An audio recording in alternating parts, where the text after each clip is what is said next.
பிரியாணி நல்லா இருந்தது. பத்துச்சு. எந்த குறையும் இல்ல. சூப்பரா டேஸ்ட்டா இருந்தது. அதெல்லாம் குறை சொல்றதுக்கு ஒண்ணுமே இல்ல. எல்லாரும் எல்லாரும் சாப்பிட்டோம். ஒண்ணும் குறை இல்ல. அ மக்களுக்கு நெறைய சேவை செய்றீங்க. பொது சேவைலாம். ரொம்ப சந்தோஷமா இருக்குது. பசின்றவங்களுக்கு எல்லாம் உணவளிச்சுறீங்க. அப்புறம் கண் மருத்துவ முகாம் செய்றீங்க. நெறைய சேவைகள், எண்ணற்ற சேவைகள் செய்றீங்க. வாழ்த்துக்கள். உங்களுக்கு தான் வாழ்த்துக்கள். எந்த குறையும் இல்ல எங்களுக்கு. நாங்க நல்லா இருக்கிறோம். எல்லா புகழும் இறைவனுக்கே என்று கூறி, நீங்களே கேட்டிருப்பீங்க. எல்லா எல்லா புகழும் இறைவனுக்கே. இன்று உணவு வழங்க சொல்லி பொருளாதாரம் அளித்து உணவு ஏழை எளிய மக்களுக்கு கொடுக்க உதவிய அந்த சகோதரிக்கும், அந்த சகோதரி குடும்பத்தாருக்கும் மனதார இறைவனிடத்தில் பிரார்த்தனை செய்கிறோம்.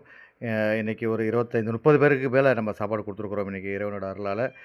அந்த சகோதரிக்கு மனமார்ந்த நன்றிகளையும் நம்ம சங்கத்தின் சார்பா தெரிவித்துக் கொள்கிறோம். அவர்களுக்கும், அவர்கள் குடும்பத்தாருக்கும் மீண்டும் ஒரு முறை மனதார பிரார்த்தனை செய்கிறோம். பசி அப்படின்னு வந்துட்டாலே அது இது முக்கியமான பங்கு ஆற்றுதுங்க. பசி தான் முக்கியமான பங்காற்றுது.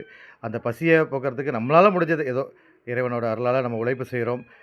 இன்னைக்கு பாருங்க மனசு யாரும் கோணக்கூடாதுங்கிறதுக்காக அசைவ சாப்பாடு கொடுக்கப்பட்டது. அதோடு சேர்த்து சைவ சாப்பாடும் கொடுக்கப்பட்டது. அந்த அடிப்படையில எல்லா புகழும் இறைவனுக்கே. அந்த சகோதரிக்கு மீண்டும் ஒரு முறை மனமார்ந்த